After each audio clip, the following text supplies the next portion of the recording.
Hello students, class 10 के physics में हम पढ़ रहे इस समय चैप्टर 4 विद्युत धारा के चुंबकीय प्रभाव। और अभी तक हमने 3 डेरिवेशन किए हैं, कुछ परिभाषाएं की हैं, चुंबकीय गुण, चुंबकीय क्षेत्र, चुंबकीय बल रेखाएं। ये मैंने अभी तक आपको ये बताया है और आशा करता हूँ कि आपको थोड़ा बहुत या बहुत ज़्यादा कुछ ना कुछ तो समझ में आ ही रहा होगा। बिल्कुल भी ऐसा नहीं होगा कि आप कुछ भी ना समझ पा रहे होंगे। बस बार बार वही बात आपसे कही जा रही है कि इस बात का विशेष ध्यान रखें कि इसका दोबारा रिवीजन आप बहुत अच्छी तरीके से करें। आप ये सोच के करें कि आपको एग्ज़ाम भी देने हैं और एग्ज़ाम में ये सब अगर आएगा तो आपको लिखना भी पड़ेगा। तो आप कितना अच्छा लिख सकते हैं ये इसी बात पर निर्भर करता है कि आप कितनी अच्छी तैयारी कर रहे हैं। एक बात आप हमेशा ध्यान रखना कि आज आप जितना पढ़ रहे हैं उसका कुछ समय बाद यानी हफ्ते बाद, 10-12 दिन बाद, 15 दिन बाद आप रिवीजन भी ज़रूर करें। आज आपने पढ़ाया और आपने 3-4 महीने तक उसको देखा ही नहीं, कोई भी टॉपिक आप पढ़ लीजिए और आप 3-4 महीने तक उसको आपने बिल्कुल कहीं रिवाइज़ किया ही नहीं, तो आप इस बात का अनुमान खुद भी लगा सकते हैं कि आपको वो ज़्यादा फिर याद नहीं रहेगा, आप काफ़ी कुछ भूल चुके होंगे। तो इस बात का ध्यान रखना, आप लोग रिवीजन समय समय पे होना बहुत ज़रूरी है। तो कल हमने पढ़ा था सीधे धारावाही चालक के कारण जो उत्पन्न चुंबकीय क्षेत्र होता है वो कैसा होता है। तो कल हमने इसमें जो निष्कर्ष निकला था, हमारा इसका जो कंक्लूजन था वो ये था कि किसी धारावाही चालक के कारण जो उत्पन्न चुंबकीय क्षेत्र होता है वो कई संकेंद्रीय वृत्तों जैसी संरचनाएं आपको प्राप्त होती है। यानी चुंबकीय क्षेत्र कैसा होता है, कई संकेंद्रीय वृत्त प्राप्त होते हैं। और इसको हम 2 प्रकार से देख सकते थे। आप लोहे का बुरादा उस वहाँ पे डाल सकते थे, जो कार्डबोर्ड हमने कल लिया था, कल मैंने सारा बताया था। तो बिल्कुल आपको ऐसे वृत्तों जैसी संरचनाएं प्राप्त हो जाएंगी। और या तो हम कंपास सुई यानी दिक् सूचक कंपास जो आपका होता है उसकी सुई की नोक में आगे बढ़ते जाएंगे तो कई संकेंद्रीय वृत्त आपको प्राप्त होंगे। तो ये कल का था। अब इसमें आपके आगे का जो टॉपिक है इसमें कुछ आपके सिंबल हैं यानी प्रतीक हैं।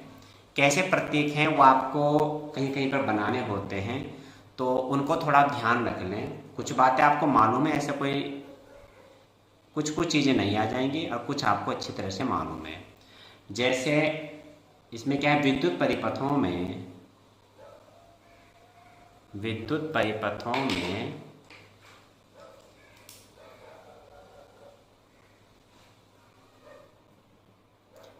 परिपथों में सामान्यतः उपयोग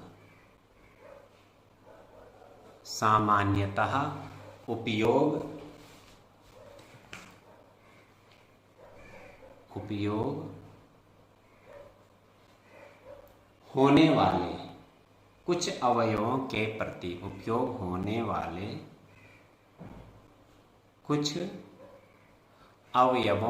प्रतीक।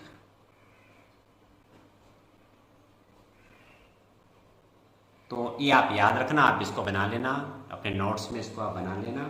इसमें क्या है आपका, जैसे आपको पता है विद्युत सेल, पहला आप हो गया विद्युत सेल।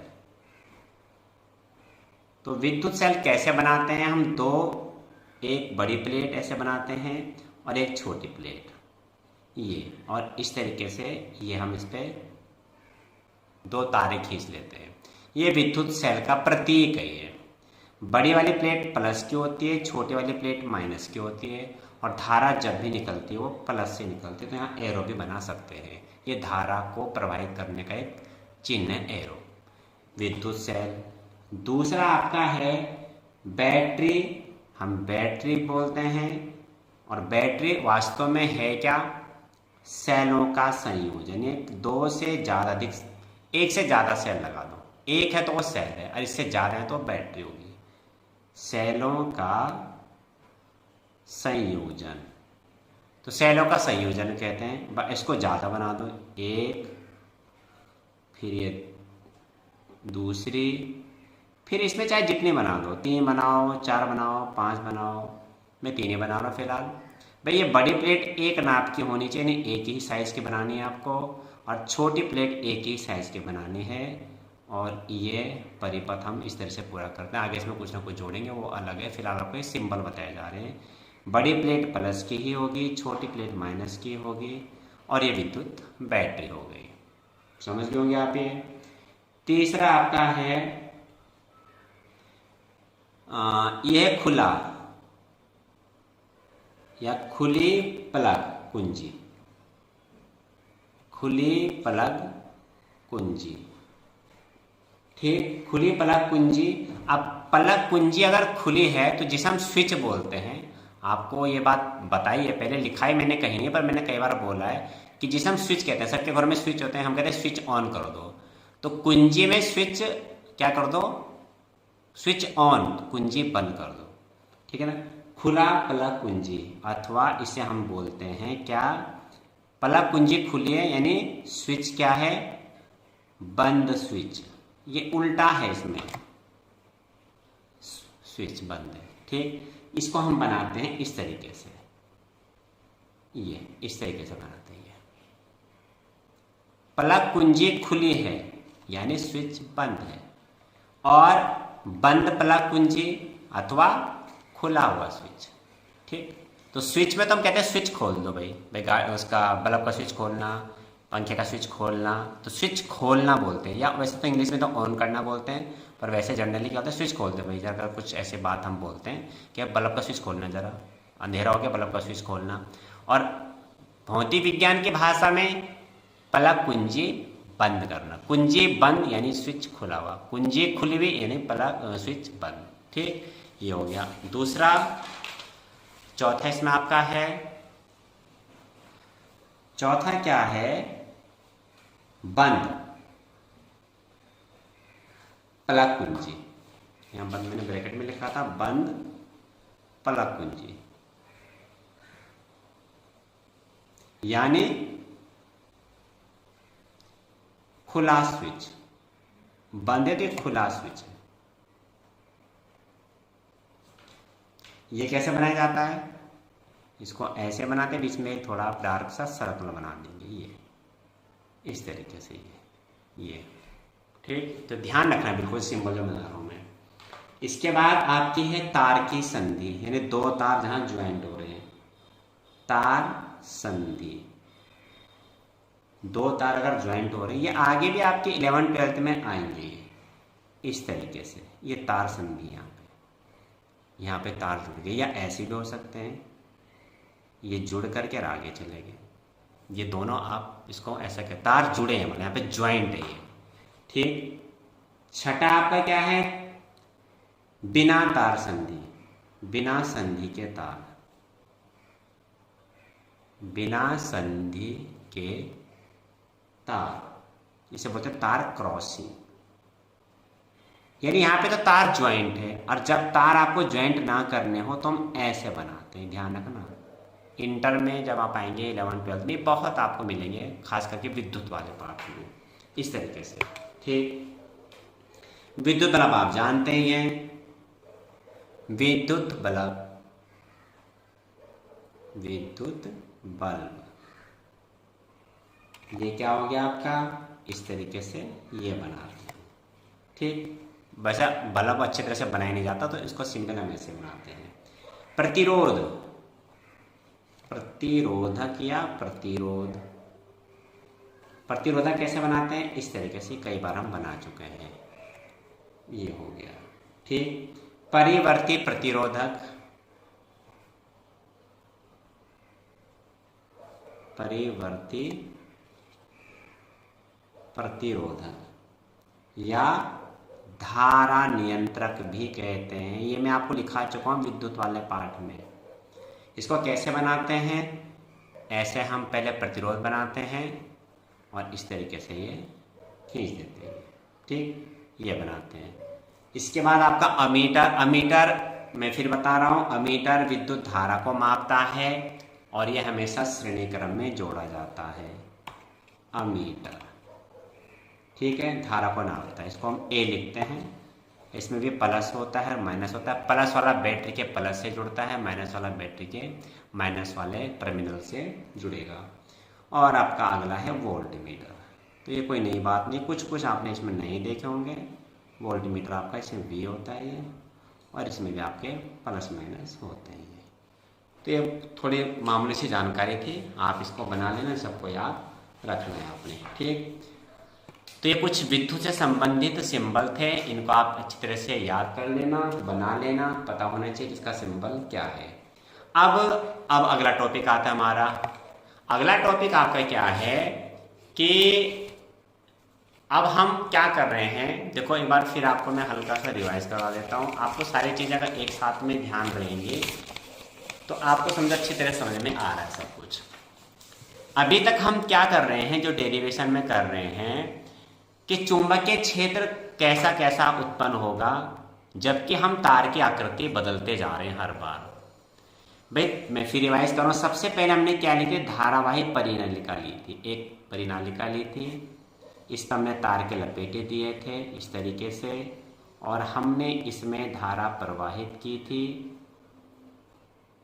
और ये बैटरी से धारा प्रवाहित करी हमने इसमें, और इसमें जब धारा प्रवाहित होगी किसी चालक में तो एक चुंबक बन जाएगा, धारा प्लस से निकलेगी, ये जाएगी धारा, और ये इस तरह से जाएगी, और ये इस तरह से। मैं कल भी आपको बताया था, मैं रोज इसको रिपीट कर रहा हूँ कि आपको बहुत अच्छी तरह समझ में आ जाएगा ये। तो एक चुंबक बन जाएगा, चुंबक की दिशा जिधर आपकी क्लॉकवाइज होगी, दक्षिणावर्त, वह आपका एस पोल बनता है, और जिसमें एंटी क्लॉकवाइज होगी ऐसे, वो आपका एन पोल बनता है ये। तो इसमें जो चुंबकीय क्षेत्र आपका था, उत्तरी ध्रुव से चुंबकीय बल रेखाएं निकलती हैं और दक्षिणी ध्रुव की ओर जाती है। शुरू के दिन थोड़ा गलती से मेरे से एरो गलत बन गए थे, मैंने कल इसको सही भी कराया था इस तरीके से ये। यानी ये चुंबकीय क्षेत्र बिल्कुल वैसा ही होता है जैसा हमने क्षण चुंबक के कारण उत्पन्न चुंबकीय क्षेत्र को देखा था। ये हो गया। इसके बाद दूसरा हमारा क्या था, अब हमने तार को सीधा रखा, बिल्कुल ये इस तरीके से सीधा रखा, और इसको एक कार्डबोर्ड में हमने ऐसे करके छेद करके कार्डबोर्ड से हमने इसको पास किया था, कल मैंने बनाया था इस तरह से ये, और इसमें धारा प्रवाहित की थी। तो इसके कारण जो चुंबकीय क्षेत्र था वो बिल्कुल कई वृत्त जैसे होते हैं, एक ही केंद्र वाले, इसे कहते हैं संकेंद्रीय वृत्तों जैसी संरचनाएं प्राप्त हुई थी। देखो इसका चुंबकीय क्षेत्र बिल्कुल अलग है, इसका चुंबकीय क्षेत्र बिल्कुल अलग है, जबकि दोनों में ही धारा प्रवाहित हो रही है और दोनों में ही क्या है, दोनों चालक हैं। ठीक, किंतु तार को आप जिस हिसाब से हम तार की आकृति बदल रहे हैं उसी अनुसार चुंबकीय क्षेत्र जो है उसका भी जो उसका आकार है, मतलब आकार ही कह सकते हैं, चुंबकीय क्षेत्र अलग अलग प्रकार से हमारा क्या उत्पन्न हो रहा है। अब तीसरा टॉपिक क्या है, अब वो देखिए। तो तीसरा टॉपिक क्या है, अब हम तार का बना रहे हैं एक बंद पाश। तो अगला जो टॉपिक आपका है वो ये है, देखो जरा इस तरह से किताब में चित्र बना हुआ है, और इसमें हम तार का एक बंद पाश बना रहे हैं। पाश में होता है बंद, जब ऐसा बंद कर देते हैं, ठीक है, तो उसे पाश बोलते हैं। आपने अगर रामायण देखी होगी तो भगवान रामचंद्र जी को और लक्ष्मण जी को मेघनाथ ने नाग पाश में बांधा, तो नाग इस तरह से लिपट गए थे पूरे शरीर पर उनके, इस तरह से। आप अगर रामायण देखी होगी, कोई और एपिसोड देखा होगा। मैं केवल पाश का पाश जो शब्द है उसका पास मत समझना, आप पहले इसका मतलब समझे, पाश बड़ा है ये तो होता है पास, ये तो हो गया आसपास, अरे पाश ये, ठीक, ये पाश शब्द है, पाश, ठीक। तो मेघनाथ ने क्या था, भगवान रामचंद्र जी को और लखन जी को क्या बांध दिया था, पाश में। तो मतलब नाग ऐसे लिपट गए थे, मतलब एक सर्कल बनाया था उसने। तो यहाँ पर हम एक पाश में सर्कल बना रहे हैं। अब इसके कारण उत्पन्न चुंबकीय क्षेत्र कैसा है, तो आप देख रहे हैं इस तरीके से उत्पन्न चुंबकीय क्षेत्र आपका ये है, ठीक है ये। अब इसमें आप देखिए जरा, अब इसकी हेडिंग लेते हैं, इसको आप समझना जरा। अभी मैं चित्र यहाँ बनाता हूँ और आपको मैं फिर समझाऊंगा इसे। तो अगला टॉपिक है विद्युत धारावाही वृत्ताकार। यहाँ से शुरू करता हूँ मैं, विद्युत धारावाही वृत्ताकार पाश के कारण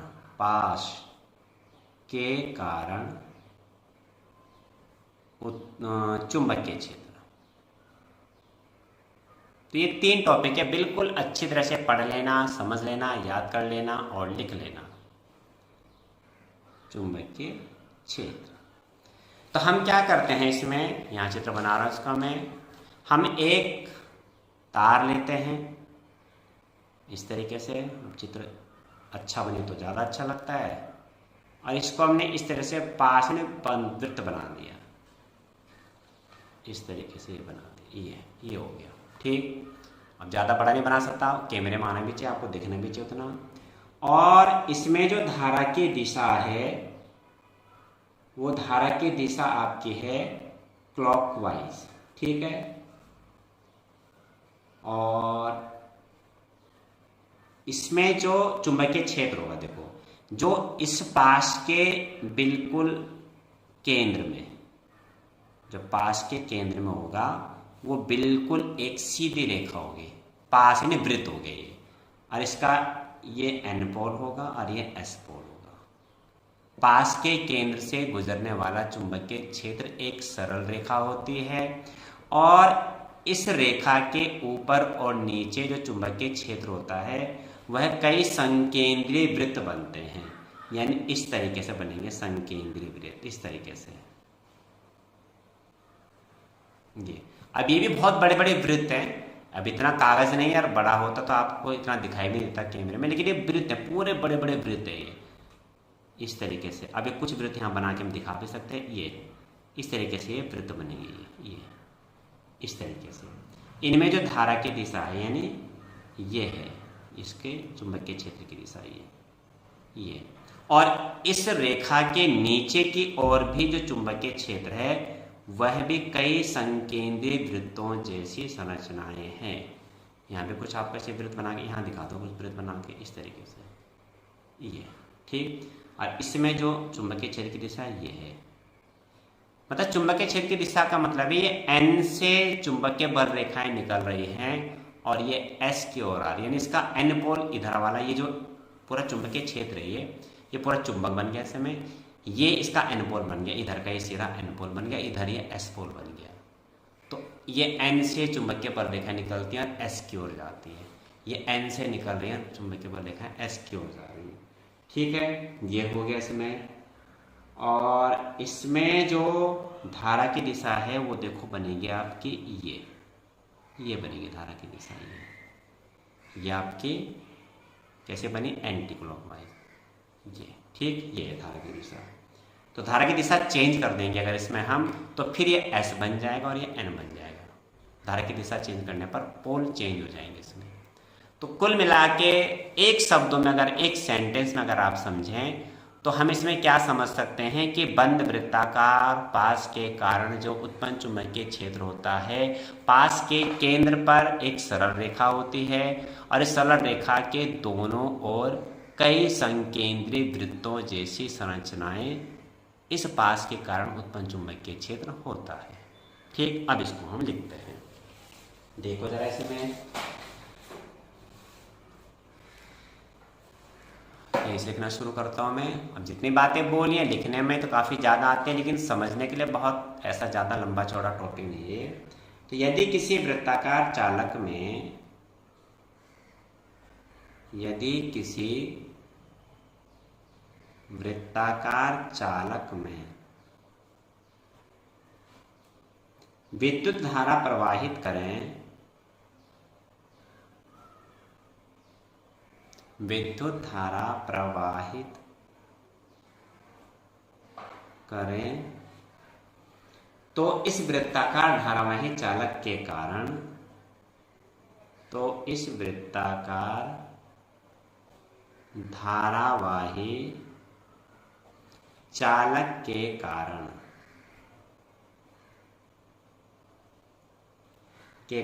एक चुंबकीय क्षेत्र उत्पन्न हो जाता है, एक चुंबकीय क्षेत्र उत्पन्न हो जाता है। यह चुंबकीय क्षेत्र, कुछ एक दो बातें नहीं अब आएंगी इसमें, आप समझ रहे हैं। यह चुंबकीय क्षेत्र धारावाही चालक से, सॉरी क्षेत्र लिखना भूल गया मैं, चुंबकीय क्षेत्र धारावाही चालक से दूरी के व्युत्क्रमानुपाती होता है। चालक से दूरी के व्युत्क्रमानुपाती होता है। धारावाही वृत्ताकार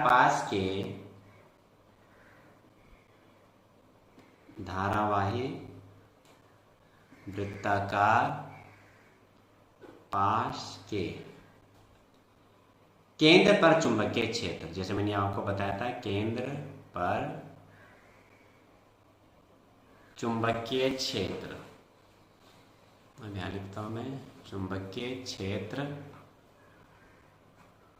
कैसा होता है? एक सरल रेखा जैसी प्राप्त होती है। एक सरल, जैसा आपको दिखाया था चित्र में ये, ठीक है, एक सरल रेखा जैसी प्राप्त होती है, ठीक। और इस सरल रेखा के, क्या कहा था मैंने, इस सरल रेखा के दोनों ओर कई संकेंद्रीय वृत्त हैं। संकेंद्रीय वृत्त का मतलब अगर पूरा हम इसे खींचेंगे तो ये वृत्त बनेंगे। अब यहाँ इतना खींचना संभव नहीं है, इतना बड़ा पेपर अगर खींचोगे तो आपको दिखाई भी नहीं देगा, कितना बड़ा कैमरे में आएगा भी नहीं, तो फिर आप समझ सकते हैं इस चीज़ को, ठीक। रेखा प्राप्त होती है, ठीक है, तथा इस सरल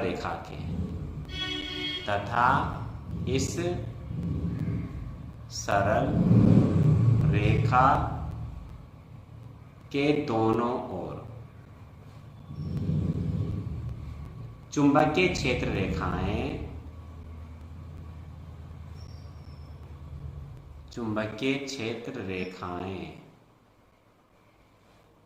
संकेंद्रीय वृत्तों जैसी, संकेंद्रीय जानते हैं आप, जिनका केंद्र एक ही होता है, संकेंद्रीय वृत्तों जैसे प्राप्त होती हैं।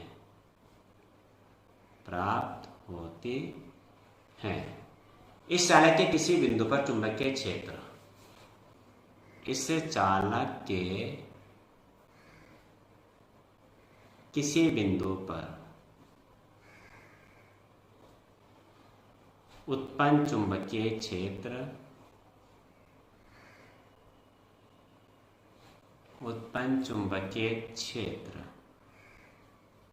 चालक में प्रवाहित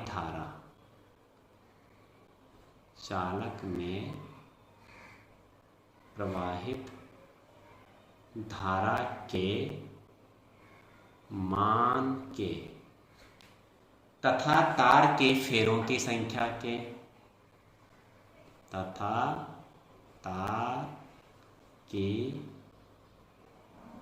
फेरों की संख्या के अनुक्रमानुपाती होता है।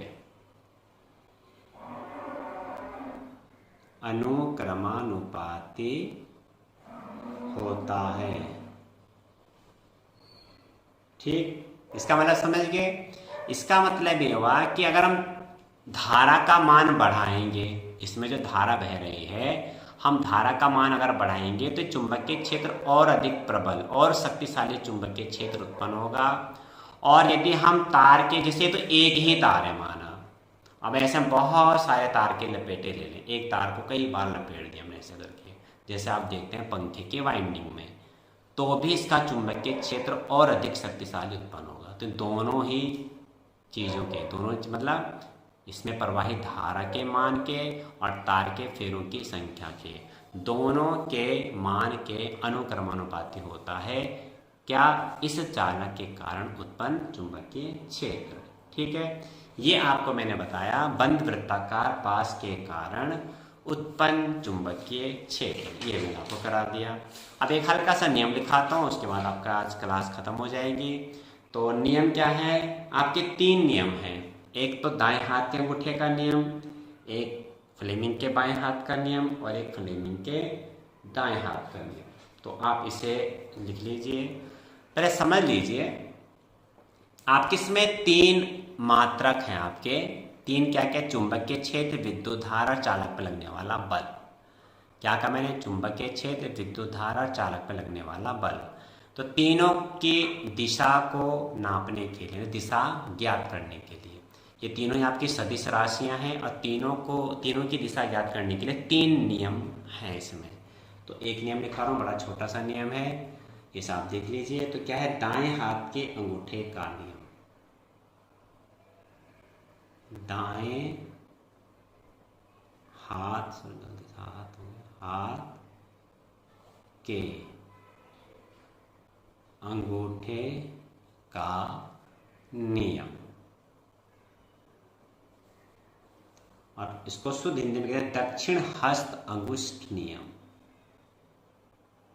दक्षिण हस्त अंगुष्ठ नियम। तो शुद्ध हिंदी है। कभी कभी ऐसा लिखा जाता है एग्जाम में, कुछ बच्चे समझ नहीं पाते कि कौन सा नियम आ गया। तो दोनों ही नाम आप याद रखना, ठीक है। इससे हम क्या करते हैं, किसी चालक के कारण उत्पन्न चुंबकीय क्षेत्र की दिशा को ज्ञात करते हैं।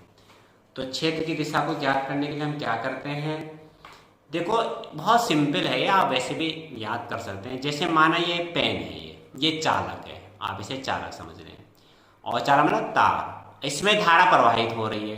तो धारा या तो ऐसे प्रवाहित होगी ऊपर को या नीचे को, एक या तो दिशा ऐसे होगी या ऐसे होगी। हम दिशा मानते हैं इसकी, ये रिफिल की, आप रिफिल की नोक देख रहे हैं, इधर तो उसकी दिशा है। तो हमें क्या करना है, इस चालक को पकड़ना है, ठीक, और अंगूठा अपना रखना है किधर, इसके जो धारा बह रही है, धारा की दिशा में हमें अंगूठा रखना है इस तरीके से। तो किसी धारावाही चालक में यदि धारा प्रवाहित हो रही है और अपने, लेकिन किस हाथ से पकड़ना है, दाहिने हाथ से, ये मेरा राइट हैंड है इस समय, तो दाहिने हाथ से आपको पकड़ना है इस तरीके से। तो दाहिने हाथ की अंगुलियों को धारावाही चालक के चारों ओर मोड़कर, ये मोड़ दिया, चारों मोड़कर अंगूठे को धारावाही चालक, अंगूठे को कारण धारावाही चालक में प्रवाहित धारा की दिशा के अनुदिश रखें। इधर दिशा है, मतलब धारा ऐसे बह रही है, तो ऐसे रखेंगे तो उंगलियां जो मुड़ रही है, मुड़ी हुई उंगलियां, तो मुड़ी हुई उंगलियां चुंबकीय क्षेत्र की दिशा को प्रदर्शित करेंगी। यानी चुंबकीय क्षेत्र ऐसा है, कैसा, ये इस तरीके से, ऐसा है चुंबकीय क्षेत्र, ये है उसकी दिशा इस तरीके से, यानी ये उंगलियां ये मुड़ के आ रही है। तो मुड़ी हुई उंगलियां चुंबकीय क्षेत्र की दिशा को प्रदर्शित करेंगी। इस तरह से पकड़ा मुड़ी है, अंगूठा किधर रखना है, जिधर धारा बह रही है, और अगर नीचे को बहेगी तो हम इसको ऐसे पकड़ेंगे, फिर ये तब आप उल्टा उसके नहीं, पहले अगर क्लॉकवाइज था तब दिशा एंटी क्लॉकवाइज हो जाएगी। तो बहुत आसान नियम है, अब इसे लिख रहा हूं मैं। यदि दाएं हाथ के इस नियम के अनुसार, इस नियम के अनुसार यदि दाएं हाथ की अंगुलियों को, यदि दाएं हाथ की अंगुलियों को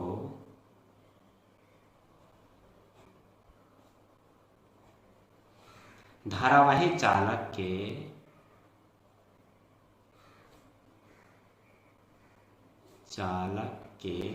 चारों ओर मोड़कर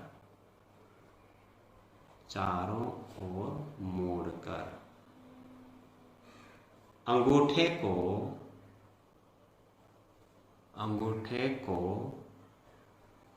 धारावाही चालक, जैसा मैंने भी आपको बताया था, धारावाही चालक की दिशा के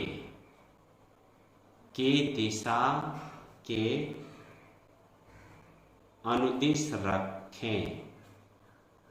तो मुड़ी हुई उंगलियां, जैसा कि आपको बताया था, मुड़ी हुई अंगुलियां चुंबकीय क्षेत्र की दिशा को, चुंबकीय क्षेत्र की दिशा को क्या करेंगे, प्रदर्शित करेंगी,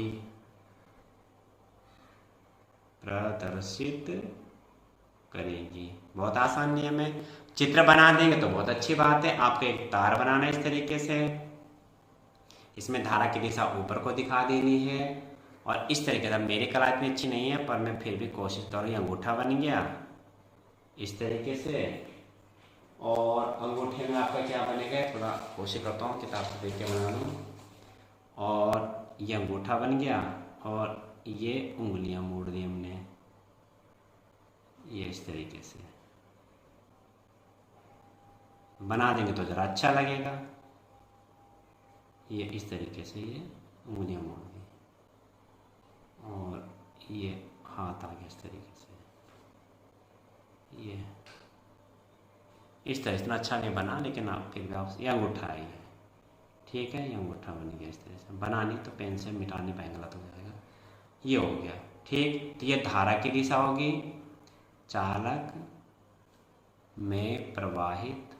आपकी कला अगर अच्छी है तो आप अच्छा बनाएंगे तो थोड़ा समझ में भी आ जाएगा कि हाँ अंगूठा ये है और इस तरह से पकड़ा है, उंगलियां मुड़ी हुई है। चालक में प्रवाहित धारा की दिशा, ये आपका होगा इसमें, ठीक है। और चुंबकीय क्षेत्र कैसा होगा, ये चुंबकीय क्षेत्र होगा, कैसा, इस तरीके से। ये उंगलियां मुड़े ना, ये चुंबकीय क्षेत्र सही है, ठीक। ये हो गया आपका, इस तरह से मुड़ी क्या आ रही है, तो ये और ये इस तरह से आए ऊपर को और ये नीचे को, ये और ये चुंबकीय क्षेत्र की दिशा। चुंबकीय इस तरह से मुड़ी ना उंगली, देखो ये 3 डायमेंशन पर बना नहीं पाएंगे हम लोग, लेकिन आपके लिए चुंबकीय क्षेत्र की दिशा ये हो गया आपका, ठीक जी। तो कोशिश करना आप अच्छा बनाएं। तो बस एक नियम है, 2 नियम आपके मैं कल लिखाऊंगा, फिर आप इसकी तैयारी ढंग से कर लेना। फिर आपको ये कहूँगा कि इसका रिवीजन जरूर करना। ये प्रतीक कुछ नए आए हैं 1-2 इसमें, तो आप इनको अच्छी तरह से याद कर लेना, समझ लेना इनको और नोट कर लेना। आज का टॉपिक आपका ये था, बहुत सिंपल था। बंद वृत्ताकार पाश के कारण उत्पन्न चुंबकीय क्षेत्र, कैसा चुंबकीय क्षेत्र उत्पन्न होता है पाश के कारण, बीच में सरल रेखा, रेखा के ऊपर नीचे दोनों ओर कई संकेंद्रीय वृत्त जैसे प्राप्त होते हैं। और इसमें क्या था, जो चुंबकीय क्षेत्र, हाँ इसमें एक बात आई थी आपकी, चुंबकीय क्षेत्र जो है चालक से दूरी के व्युत्क्रमानुपाती होता है, ये लिखा था। तो इसको मैं समझा दूँ। इसका मतलब जैसे जैसे चालक से दूरी बढ़ती जाएगी, चुंबकीय क्षेत्र उसका व्युत्क्रमानुपाती होगा, मतलब चुंबकीय क्षेत्र का मान कम होता जाएगा। वो तो सिंपल सी बात, आप वैसे भी समझते हैं। जितना आप इससे दूर जाएंगे, चुंबक माना कोई है और आप ये चुंबक रखिए यहाँ पे, और आप यहाँ से कोई मतलब सुई है या कोई आलपिन है, तो यहाँ से उसको आकर्षित नहीं करेगा, क्योंकि चुंबकीय क्षेत्र जितने दूर जा रहे हैं व्युत्क्रमानुपाती कम होता जाएगा। हाँ, जितना पास लाएंगे उतना जल्दी आकर्षित होगा। तो जितना पास में चुंबकीय क्षेत्र प्रबल होगा, किसी भी चुंबक से जितना दूर जाएंगे चुंबकीय क्षेत्र दूरी के व्युत्क्रमानुपाती होता है। इसका मतलब ये हो गया। तो इसकी तैयारी कर लेना, कल फिर मिलेंगे लाइव क्लास में। कल तक आप इसकी अच्छी तैयारी करें, याद करें, समझें और इसको कई बार रिवाइज जरूर करें। कल तक के लिए सभी को शुभकामनाएं। घर में रहें, सुरक्षित रहें और मन लगा करके पढ़ाई जरूर करें।